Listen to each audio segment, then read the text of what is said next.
성령은 예수의 대행자라는 제목으로 말씀을 나누려고 합니다. 여러분, 교회력 절기 중에서 제일 긴 절기가 성령 강림절입니다. 제일 길어요. 그리고 다음 주부터는 강림절이라 그래서 그 대강절이라 그래서 예수님의 탄생을 기다리는 절기입니다.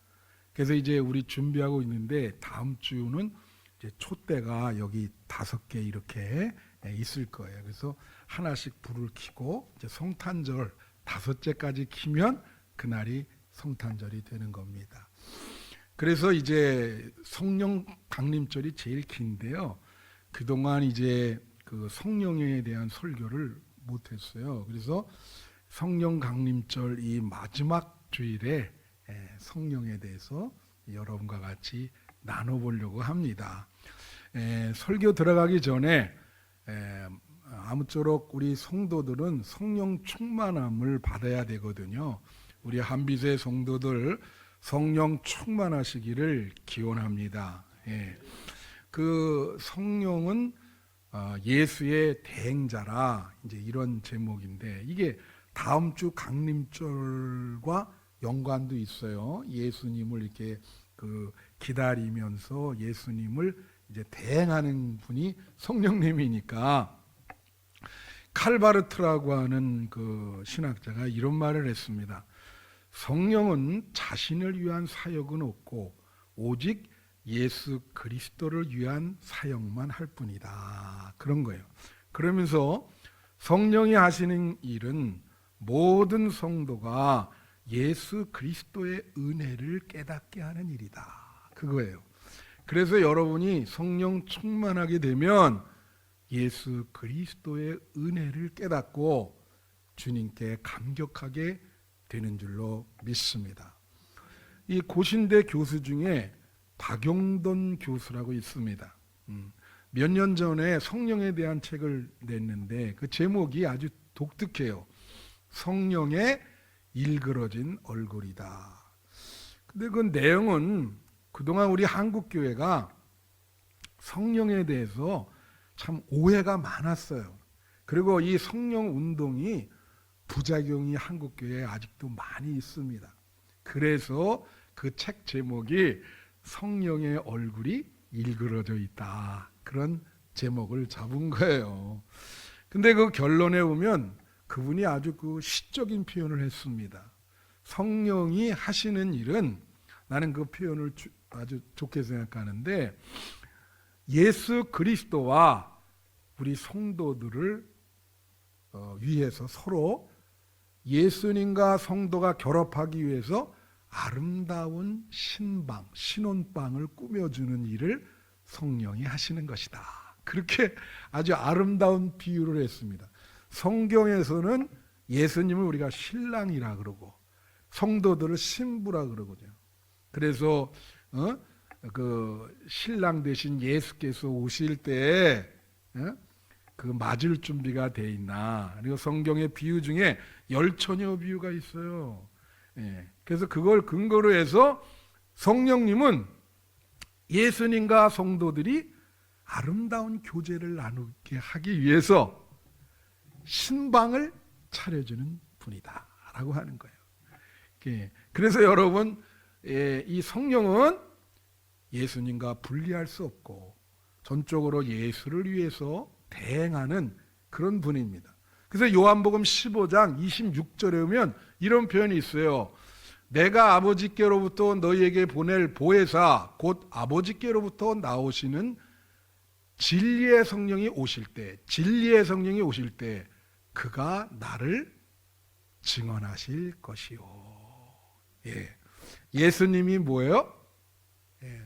성령님이 오시면 저 뒤에 아이가 지금 와 있습니다. 좀 죄송한데 올려보내 주시면 고맙겠어요. 네. 자, 성령이 오시면 성령은 뭘 하신다고요? 예수님을 증언한다. 성령이 주로 하시는 일은 예수님을 증언하는 겁니다. 그래서 성령님과 예수님을 분리할 수가 없어요. 예. 그러면 성령님이 예수님에 대해서 무엇을 증언하시는가? 예. 무슨 일을 하시는가? 그것을 오늘 본문 말씀을 통해서 세 가지로 여러분에게 간단하게 말씀을 드리려고 합니다. 첫째로는 성령은 예수님의 말씀을 감당하게 하신다. 예.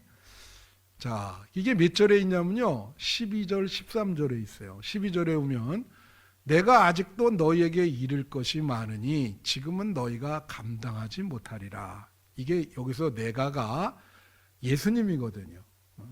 예수님이 성도들에게 이를 것이 많은데 지금은 너희들이 감당하지 못한다는 거예요. 그 말씀을 감당하지 못한다는 거예요. 그런데 13절에 뭐라 하냐면 그러나 진리의 성령이 오시면 그가 너희를 모든 진리 가운데로 인도하실 것이다. 그러니까 성령이 오시면 그 말씀을 깨닫게 해 주어서 너희가 진리로 인도돼서 감당하게 하게 하실 것이다. 그런 내용이에요. 성령님이 예수님의 말씀을 진리로 인도하셔서 깨닫게 하시고 감당하게 하신다는 거예요. 여러분, 진리는 말이죠. 여러분이 감당할 수 있어야 돼. 그래야 그게 여러분에게 진리가 되는 거예요. 예? 여러분 설교 중에서 제일 어려운 설교가 뭐냐면 유치부 설교입니다. 왜 어렵냐면 제가 옛날에 한 달에 한 번씩 했는데 아주 스트레스 많이 받았어요. 애들이 단어가 이게 쓸 수 있는 단어가 한계가 있잖아요. 어린애들은. 어떤 교사가 하는 거 보니까 뭐라고 얘기를 하냐면 이렇게 얘기해요. 어린이 여러분, 도덕적으로 선하게 살아야 돼요. 그 애들이 그걸 어떻게 이해하겠어요? 감당이 안 되는 거예요. 그 말에 대해서 감당이 안 돼. 예수님의 말씀이 이런 식으로 여러분의 감당이 안 되면 안 되는 거예요. 그 말씀이 이해가 되고 깨달음이 돼서 여러분의 삶 속에 힘이 돼야 됩니다. 진리가 돼야 됩니다. 할렐루야. 가끔 말해요. 부부가 이제 와서 예배를 드려. 그러면 이런 말이에요.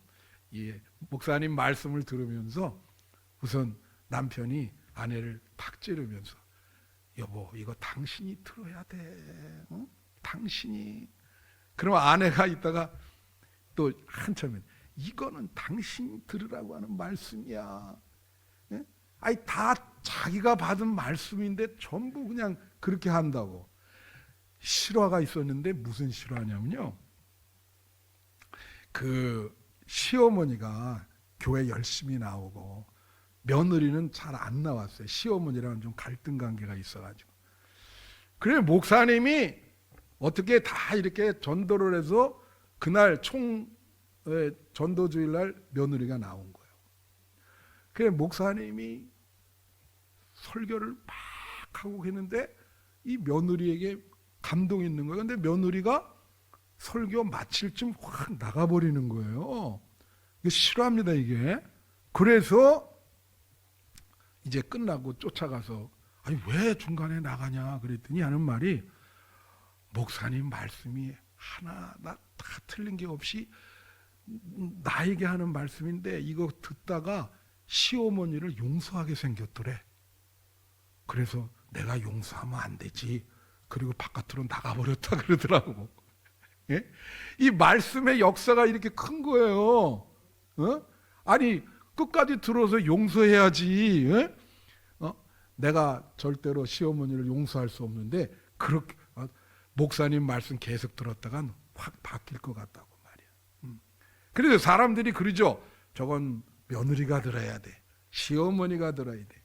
예. 자기가 들어야 되는데 여러분 여기 감당하다라고 하는 그 헬라어가요.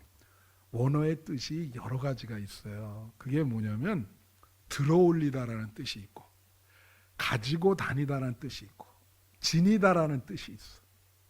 물론 감당하다는 뜻이 있어요.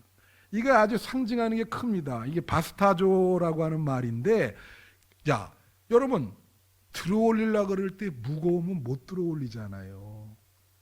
여러분에게 하나님의 말씀, 예수님의 말씀이 가볍습니까? 무겁습니까? 어떤 분들은 하나님의 말씀을 가볍게 받는 일들이 있어. 이 말씀은 가벼운 게 아닙니다. 이 말씀이 깊이가 있고 무겁기 때문에 너무 무거워서 어떻게 해요? 못 드는 거예요. 네? 무거워서 못 드는 거예요. 여러분, 그럴 때 성령님이 함께 하셔서 그 말씀을 같이 들어 올려서 그 말씀을 여러분들이 짊어지고 지니고 다닐 수 있도록 해주는 겁니다. 그래서 뭐라 그래요? 성령님이 오시면 너희들이 내 말에 감당할 수 있도록 진리로 인도하실 것이다. 그렇게 이야기를 하는 거예요. 그래서 여러분, 성경 말씀을 읽을 때 성령 충만함을 받아서 읽으셔야 돼. 왜 그런지 아십니까? 여러분, 성경 말씀은요, 그냥 쓴 게 아니에요. 모든 저자들이 성령의 감동으로 쓴 거예요. 그거 디모데후서에 나와 있어요. 모든 성경은 하나님의 감동으로 된 것으로, 성령의 감동으로 그걸 썼기 때문에 그거를 읽을 때는 세상적인 생각으로 읽으면 이해가 안 돼요. 역시 읽을 때 성령의 조명이 있어야 돼. 이거는 종교 개혁자들이 다 얘기한 거예요. 칼빈도 얘기하고 루터도 얘기하고, 성경을 읽을 때 성령의 조명이 있어야 성경을 잘 해석하고 이해가 된다. 조명이라는 말이 일루미네이션이라는 말인데, 이 말은 빛을 비추는 거예요. 성령이 여러분 마음에 빛을 비추어야 말씀이 이해되는 겁니다. 그리고 그 말씀을 감당할 수가 있는 거예요. 할렐루야. 그래서 여러분, 이 하나님 말씀, 성령 충만해서 잘 이해되고, 어떤 사건과 어떤 일을 만날 때 제일 중요한 게 뭐예요? 판단을 하고 그걸 어떻게 바라봐야 될 것인가. 그럴 때 말씀이 기억나야 되는 겁니다. 그래서 예수님께서 뭐라 하냐면, 성령께서 내 말씀을 기억나게 해줄 것이다. 내 말씀을 생각나게 해주실 것이다. 예, 그게 성령이 하시는 일이에요. 그래서 그 사건을 통해서 이거구나, 깨달음이 오는 거죠. 그래서 여러분, 성령께서 여러분에게 말씀의 깨달음을 주시고 그 말씀 진리를 잘 감당할 수 있도록 인도하시는 줄로 믿어요. 말씀대로 살 수 있도록 이끄시는 분이 성령님이신 것을 기억하시기를 바랍니다. 둘째로, 성령은 장래일을 말하신다는 거예요. 예. 이게 몇 절에 있냐면 13절.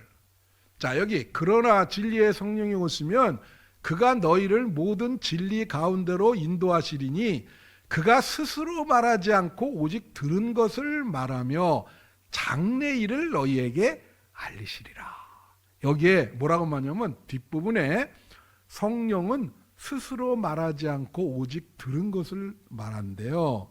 그러면 누가 얘기를 해주는 겁니까? 성령께서는 예수님에게 들은 것만 말하는 거야.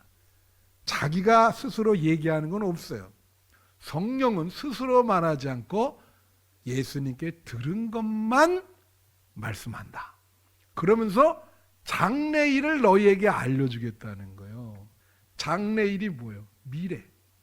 성령 충만한 사람은요, 미래가 보입니다.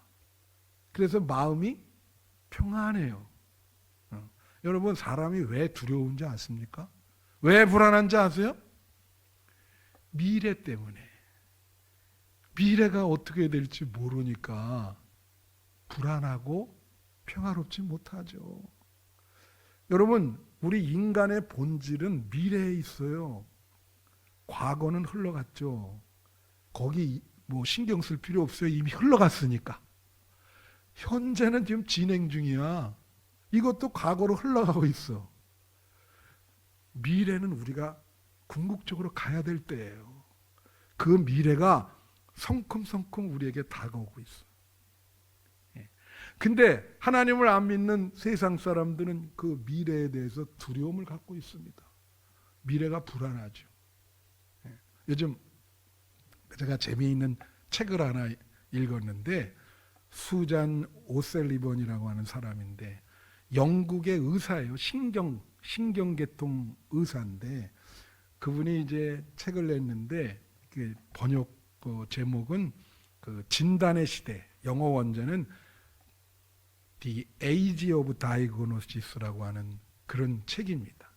그 내용이 뭐냐면 이거예요. 현대의 모든 사람들이 불안한 이유가 그 의사가 과잉 진단을 한다는 거예요. 예. 과잉 진단이 뭡니까? 예를 들면 이렇게 참 경계선에 있다, 수치가. 그럼 정상이거든요, 사실. 예. 그런데 뭐라고 얘기하냐면 미래를 위해서 약을 먹으라 그래. 정상인데. 그래서 자꾸 미래를 얘기하면서 먹어 드시는 게 좋습니다. 그래가지고 모든 사람들이 다 환자라는 거예요. 뭐 나이 들수록 약을 많이 먹는 이유가 그거야. 그 중에 내가 재미나는 부분이 뭐냐면 그 유전자 검사하는 게 있다는 거예요, 그게. 근데 여러분, 나이 들면서 제일 걱정되는 게 뭐예요? 치매에 걸리는 겁니다. 근데 사람에게 치매 유전자를 갖고 있는 사람이 있대네. 그것도 이제 유전이 돼서 그 검사하는 게 있대요. 그리고 그걸 검사해. 그래서 당신은 치매 유전자가 있다. 그럼 치매 유전자가 있으면은 치매에 걸릴 확률이 약간 높은 거예요. 정상으로 살 확률이 더 높아요. 근데 당신은 조심해야 됩니다. 미래에 유전자가 있어 치매에 걸릴 확률이 높습니다. 근데 이 사람이 그 소리를 듣고 치매 때문인 게 아니고 그거 걱정하느라고 우울증에 걸렸어. 오히려 스트레스를 받는 거예요. 아니 이거 참, 난 미래에 치매 걸린다 그러니까 얼마나 마음이 우울하겠습니까? 그렇지 않아요? 차라리 모르는 게 약인데 미래 그 과잉 진단을 하는 거예요, 이게. 그래서 이 경계선 정상적인 사람, 그냥 당신은 그냥 정상이다. 그렇게 하면 되는 거고, 미래는 그때는 그때인데. 그렇죠? 이 미래가 사람들이 두려워하는 게 미래예요. 근데 여기서 뭐라 그래요? 성령이 임재하면 미래를 보여주시기 때문에 두려움이 사라지고 마음이 평화롭다는 거예요. 할렐루야. 성령 충만하면 미래가 보입니다. 그래서 여러분의 현재에 어려움이 있으면 성령 충만할 때 하나님께서 미래의 비전을 보여주세요. 성령이 임재하니까, 그래서 사업이 어렵고 좀 힘들더라도 성령이 임재하면 그거에 대한 비전을 보여주시는 거예요. 그러니까 마음이 평안하죠. 나는 일어설 수 있다. 성령께서 하시는 일은 미래에 대해서 긍정적으로 우리에게 보여주는 겁니다. 예? 믿으십니까? 그래서 성령이 여러분과 함께 하시고 좀 시간이 들더라도 여러분의 미래는 궁극적으로는 잘 풀릴 것이다. 승리할 것이다. 그걸 보여주는 거예요. 근데 이제 여기서 무슨 문제가 있냐면 인간의 궁극적 미래가 죽음이에요. 이게 하이데거라고 하는 철학자가 이런 얘기를 했어요. 그래서 철학자는 믿음이 없잖아요. 그래서 그는 거기까지, 인간의 궁극적 미래는 죽음인데 그냥 거기까지야. 근데 똑같은 시간론을 얘기한 우리 여러분 아는 아우구스티누스라는 분이 있어요. 그분이 고백록에서, 그분도 과거, 현재, 미래를 얘기하거든요. 예. 과거는 이제 회상, 현재는 직관, 미래는 기대다. 이렇게 시간의식을 얘기하는데 그분은 뭐라고 했냐면 안 믿는 사람과 믿는 사람의 차이점은 뭐냐? 안 믿는 사람은 죽음까지만 얘기하지만 우리는 죽음 이후에 천국이 있다. 믿으십니까? 그러니까 결국 우리의 궁극적인 미래는 천국이에요. 그러니까 미래가 두렵지 않죠. 오히려 소망을 주는 거야. 여러분, 우리 한빛교회 성도님들 저와 함께 다 천국에서 만날 줄로 믿습니다. 천국이 있습니다. 그래서 우리는 죽음 이후에 천국을 얘기하기 때문에 그래서 장래일 성령이 충만하면 그 궁극적인 장래일을 보여주기 때문에 우리는 마음을 평안히 현실을 살아갈 수 있다고 하는 거. 이게 성령님이 하시는 일이에요. 예. 그 다음에 세 번째로 성령은 예수의 영광을 보여준다. 성령님은요, 제가 그랬죠. 자신의 사역은 안 하고 예수님을 향한 사역만 하신다. 그러니까 성령은 예수를 높이고 예수님이 드러나도록 예수님이 영광 받으시도록 하는 일이 성령님이야. 한번 볼까요? 14절에 한번 보겠습니다. 그가 내 영광을 나타내리니 내 것을 가지고 너희에게 알리시겠습니다. 여기서 그는 성령님이고 내는 예수님이에요. 성령님이 예수님의 영광을 뭐예요? 나타낼 것이다. 이 나타내다라고 하는 말이 헬라어로 독사조인데 이게 무슨 뜻이냐면 찬양하다는 뜻이에요. 그러니까 성령님은 예수님의 영광을 찬양한다. 예수님의 영광을 찬양한다. 그리고 내 것을 가지고 너희에게 알리시겠습니다. 이 알린다고 하는 말이 본문에 3번 나옵니다. 계속 나와요.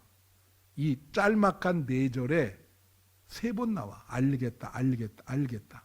예. 이게 그 나양겔로라고 하는 그런 말인데 이건 무슨 뜻이냐면 드러내다라는 뜻이에요. 드러내다. 드러내다. 뭐를? 예수님을 드러내다. 예수의 영광을 드러내다. 예, 그런 뜻이요. 여러분, 우리가 이거 나도 사역하고 여러분도 교회에 다 임원들이고 다 지금 선교도 갔다 오시고 열심히 하셨잖아요. 근데 이렇게 사역하고 교회 예수를 위해서 일하는 분들은 긴장하고 조심해야 될 부분이 있는 거예요. 왜냐? 잘못하면요 예수님의 영광이 아니라 나의 영광을 드러내게 되는 거예요. 그런 부분에 여러분들이 예민하셔야 돼. 이걸 잘 정복한 사람이 사도 바울입니다. 바울은 뭐라 했냐면 죽으나 사나 그리스도의 영광이 드러내기를 원합니다. 나는 그냥 무익하고 그런 표현을 했어요. 근데 이렇게 열심히 일하다 보면은 자꾸 내 영광이 드러나게 되는 거예요. 이 바울이 말이에요. 바울과 반하고 전도하다가 신 제우스라고 그렇게 막 능력이 나타나니까 그런 거야. 사도행전에 보면 제우스 신이 아세요, 여러분? 헬라 그리스 신인데. 그런데 그때 바울이 옷을 찢고 그 사람들한테 무릎을 꿇어서 통곡하면서 난 인간이요 신이 아닙니다. 이 능력은 예수님이 주시는 거요. 그랬거든요. 그래서 그 어려움에서 벗어날 수 있었던 거야. 예수님의 영광. 저는 여러분 남은 생에 여러분의 삶을 통해서 예수님의 영광이 드러내 주기를 축원합니다. 남은 생에. 지금도 늦지 않았어요. 여러분 삶 속에서 예수님의 영광이 드러나야 돼요. 성령이 충만하면 그렇게 되는 거예요. 자기 영광이 아니라. 네, 재미나는 얘기 안 하고 말씀을 마칠게요. 제가 짤 동영상 찍잖아요. 우리 집 사람이 저한테 그래, 아유, 설교할 때 그 짤 얘기 좀 그만하라고. 근데 참 나는 하여튼 뭐 집사람 얘기 잘 안 들어요. 그래서 문제죠. 예? 그래도 아침에도 일부 예배 끝나고 저 지적 받았는데 우리 집사람이 설교 지적공사 사장이요. 그래서 다 이렇게 해서 잘 내가 이렇게 이제 봤지요. 근데 뭘 찍었냐면은 좀 다양하게 하기 위해서 커피를 하나 찍었어요. 커피 중에 그 비엔나 커피의 일종의 아인스페나 커피라는 게 있습니다. 그게 오스트리아에서 그 마차들이 말을 끌면서 커피를 먹으려고 그러는데 이게 흔들면서 이렇게 쏟잖아요. 그러니까 좀 흔들리지 않도록 그 비중을 높이기 위해서 거기다가 크림과 설탕을 넣은 거예요. 설탕을 넣고 그 크림을 위에다 덮으니까 잘 흔들어지지 않고 이렇게 하면서 먹을 수 있는 그게 아인스페너거든. 그래서 이제 그걸 딱 이제 그 앉아서 딱 찍었단 말이야.